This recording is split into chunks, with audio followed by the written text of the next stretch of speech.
Bonjour, je viens d'acheter la scie plongeante de chez Parkside, chez Lidl, donc une scie très bien. J'ai voulu donc la nettoyer après les premiers essais, et à ce moment-là j'ai rencontré une grosse difficulté, c'est pour sortir le capot de protection, ce capot-ci, celui-ci. Voilà.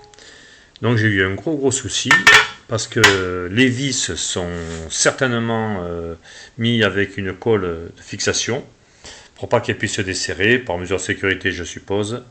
Et c'est cette vis-là, ici, là où j'ai eu énormément de mal. Les autres, bon, ça a été très difficile, mais j'ai réussi à les sortir. Mais celle-ci, impossible. J'ai tout essayé, impossible. Voilà, donc j'étais obligé à la fin de la percer. On peut voir ici. Voilà, là voilà. J'étais obligé de la percer. Et ensuite, la partie là, avec une pincetto, je l'ai attrapée et j'ai réussi à la desserrer.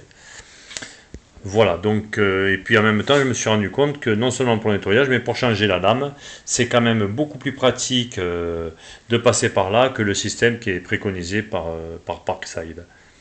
Voilà. Donc à ce sujet, je rappelle, hein, pour ceux qui n'auraient pas bien lu la notice, que pour dévisser la lame, il y a ici donc le système qui permet de déverrouiller la broche qui est ici, là, pour qu'en fait, plutôt de verrouiller la broche, pardon, de verrouiller la broche afin de pouvoir dévisser la vis de maintien, celle-ci. Hein. Voilà.